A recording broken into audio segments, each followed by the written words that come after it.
I'm Sammy Caiola, gun violence prevention reporter for WHYY. It's a brand new position, and it's part of WHYY's mission to highlight solutions and human stories, not just body counts or arrest rates. I'm here with Tyler Campbell. He's a community journalist and a Philadelphia native who recently participated in the Credible Messengers reporting project through the Philadelphia Center for Gun Violence Reporting. They help develop best practices for newsrooms covering this topic. Their Credible Messengers project pairs community members with professional journalists to create polished, deeply personal storytelling. Campbell's piece, titled Humanity Behind the Headlines, Black Men on Surviving in Philly, went live on WHYY earlier this month. Tyler, I want to start by reading a sentence from your story that really popped out to me. You wrote, "Lost in the calls to action and gruesome headlines are the real lived experiences of young Black men in communities where gun violence is not a news story, a tragic anomaly, or a talking point for evening news anchors, but a routine fact of everyday life." Tell me how you got to that sentence. I mean, I think, being from Philly myself, and then in the process of this reporting, as I talk to folks about, their lives and experiences, and inevitably, I wouldn't even have to ask questions about gun violence or how gun violence has impacted their lives specifically, just because it would automatically come up very casual in conversation, just because of how prevalent I think gun violence is right now in Philly and has been. In all honesty, that was another thing that I realized, interviewing, young people, some people as young as, 15, 16, and people as old as, 50, 55, and them talking about how gun violence impacted them so casually. I remember one of my interviews that actually made the piece, Mike White, we had to reschedule once because, we were scheduled to meet, and then he had, some guys get in an argument, pull guns out on him and his friends, right? Minutes before we were scheduled to speak and meet up. And so it was like, it's a routine kind of aspect of daily life, that you can't ignore when you're kind of from the city in that way. We see often in America that people view Black men as a threat when it comes to violence, but you turn that narrative on its head. You demonstrate with these stories that Black men are actually under threat, that they feel unsafe every single day. Why was it important to you to get that across?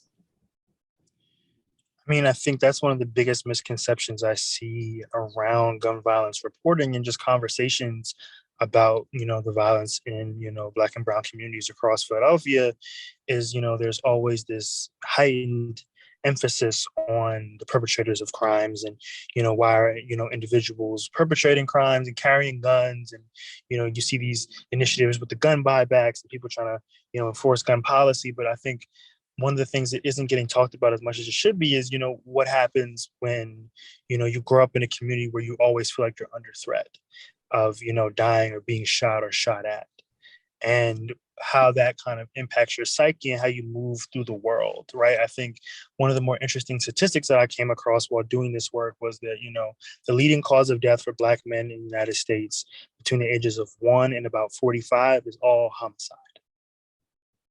How is it that, toddlers are being killed by homicide at the same rates of, men as old as 30, 40, 30 and 40? Like, that's just, it's crazy to me that that's what's going on. And it's like, Black men right now are dying at a rate of, an endangered species, so to speak.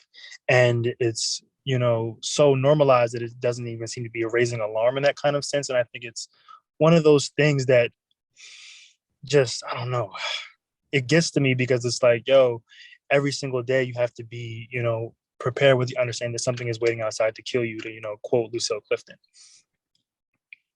Oh, an endangered species. I never thought about it that way.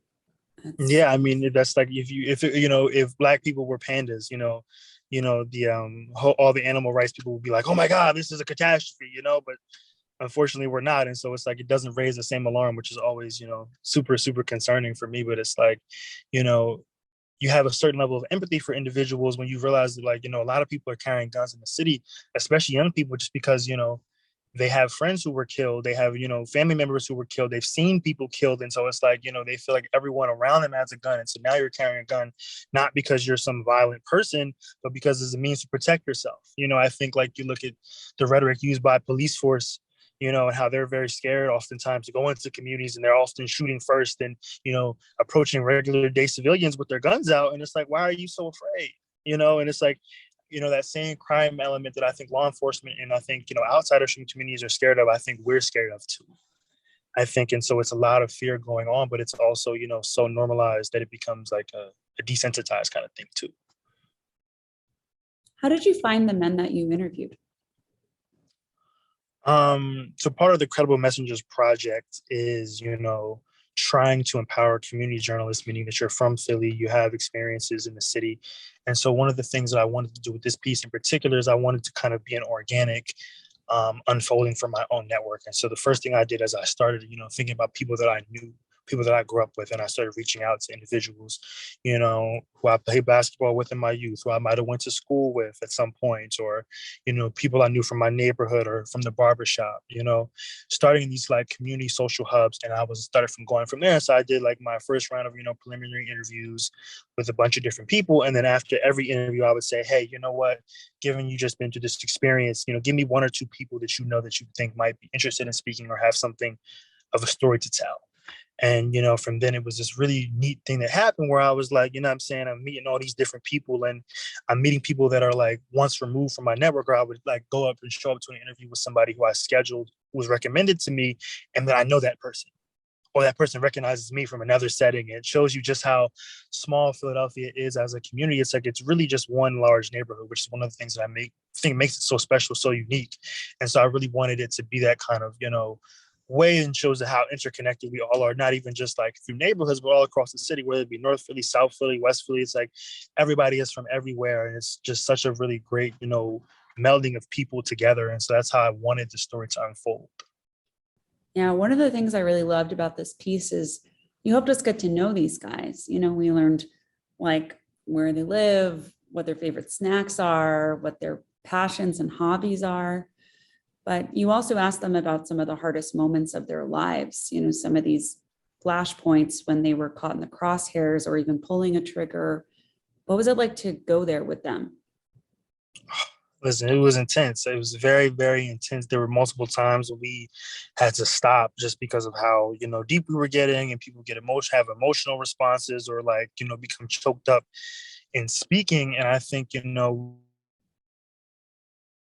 we had to step away. What, maybe this isn't the time to talk about that.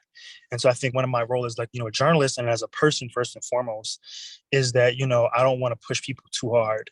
And so I think to get them to go to those places, one of the things that I do in my interview practices is that, anytime I'm asking you hard questions, I always like to share pieces of my own story with folks, and one of the things that like I often do is like, I'm asking you questions, but I'm also answering my own questions as well. And we're sharing kind of together, and it's much more conversational than it is like an interview where it's like, kind of almost feels like an interrogation, which is triggering for a lot of folks again. And so that's something that I think really helped me to get, folks to divulge some really personal and deep things, because it's, you approach it that way. And I think, they also relate to me in a lot of different ways, because I think, I'm really from the city and I know people, and, I think that allows you to open up when you're talking to somebody who can relate to your experiences in that way. That's a really good point about not interrogating people, right? How it can be triggering. It's hard for folks to talk about trauma, and it probably does have a lot to do with your own background that you were able to make that comfortable, or more comfortable. Yeah. What was your childhood like? I mean, in terms of safety, and how did it change the way that you kind of navigate the world? I think, as you asked this question, the first thing that comes to mind was a moment when I was really young. I had to have been like no older than 3 or 4, and I was in a car with my parents. I don't know where we were going, and we were stopped at a stoplight on Baltimore Ave, and there used to be this really big Kmart right there, and we were stopped at the stoplight. And as we're standing there, sitting there, comes these like 3 Black women just sprinting out of the store, after having, armed robbed the place. And they come running out into the middle of traffic, and they're being chased by security, and then a bunch of police cars pull up and like begin to grab these women and throw them on the ground, and you see like this jewelry and things they had stolen falling all over the place. And it was a really like a regular day, and it was like one of those things that kind of my first indoctrination into random acts of violence just unfolding right in front of me and around me. And I think that's one of the things that, kind of really made me have to realize, like, you know what, I have to be on point and, understanding what's going on. I remember, after that happened, like my parents just pulling off from the stoplight, which felt like it was, such a long stoplight, but of course it wasn't. And we just pulled off and, we kept going to where we were going, and it was just like, stuff like that isn't normal, but yet it is made to feel normal. And yeah, I don't know. I think it caused me to, begin to really have to be on point at all times and looking over my shoulder and really thinking about and being aware of my surroundings. We have this saying was like, you stay ready so you don't have to get ready. And I think that's something that a mentality that is, definitely brought up when you're in the city. In this piece, you write a little bit about survivor's guilt. Can you tell me more about that? Yeah. Survivor's guilt.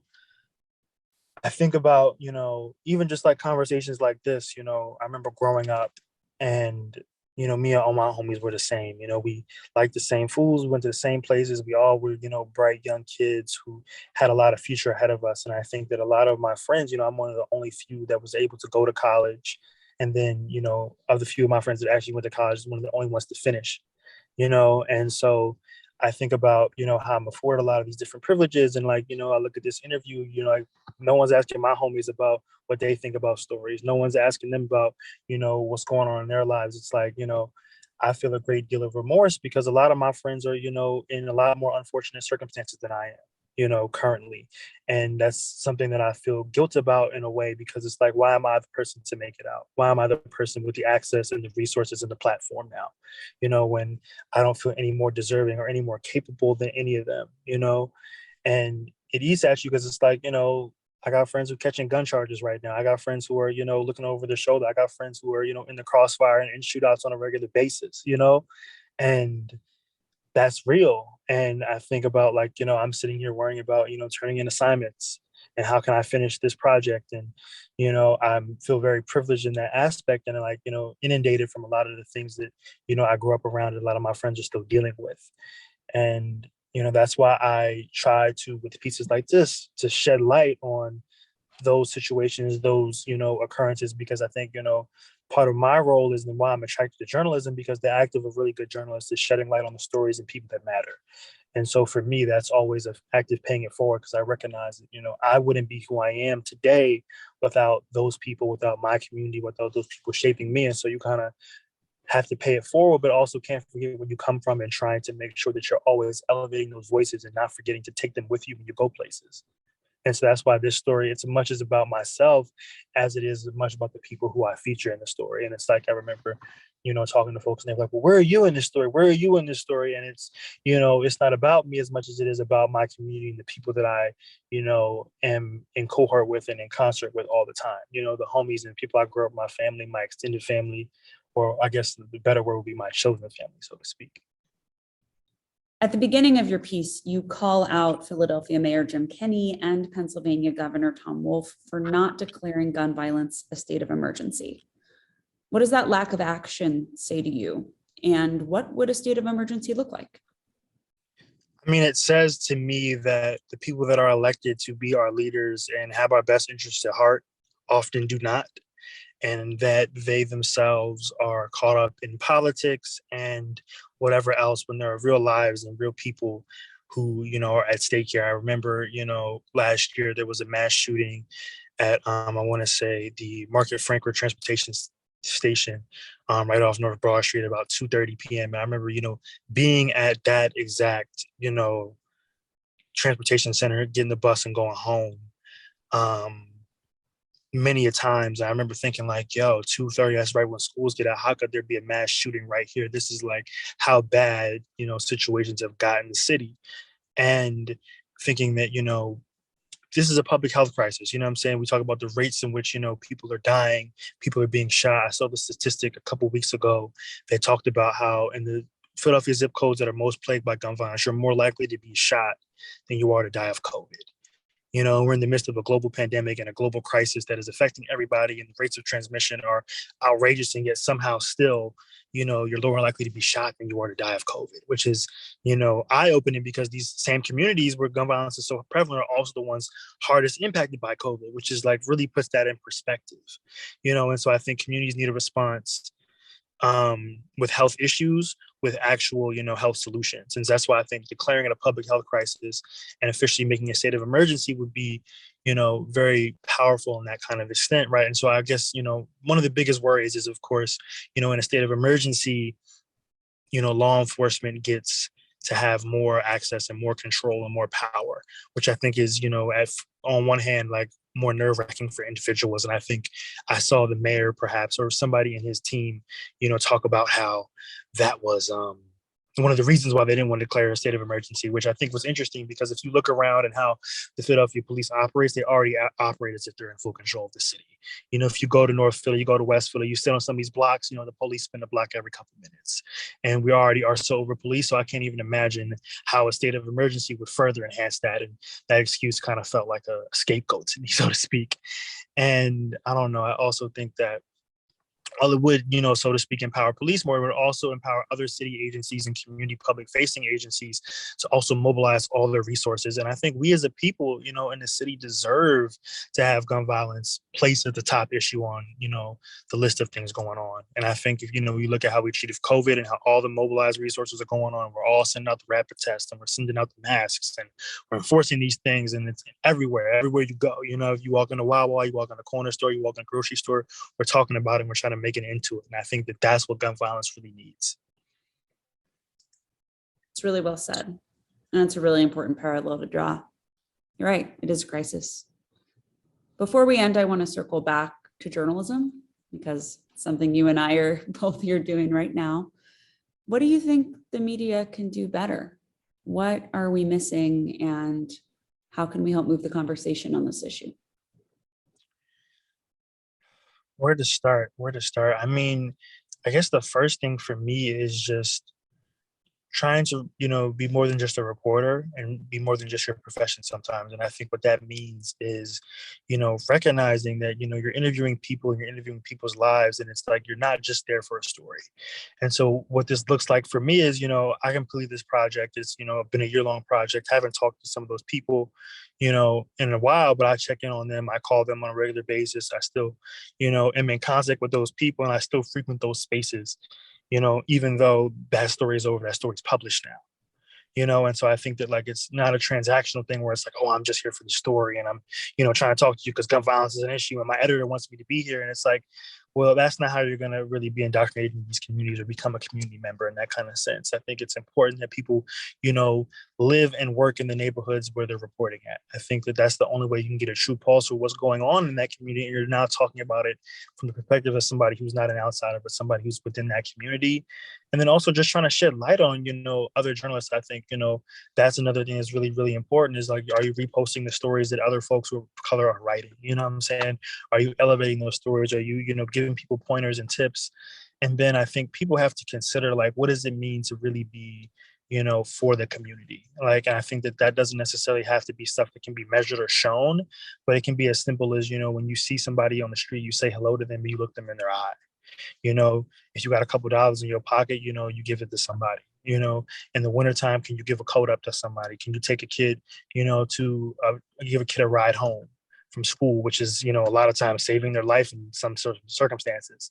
These really small acts of things that don't need to be romanticized or glorified can really go beyond just the confines of a job. Because when you're a reporter, you're much more than just, what your job says you are, right? And it's something that is a full-time thing and it's a commitment because you're dealing with people's lives and you're in a public facing kind of thing. And so I think that level of accountability can be a lot, but it's so necessary.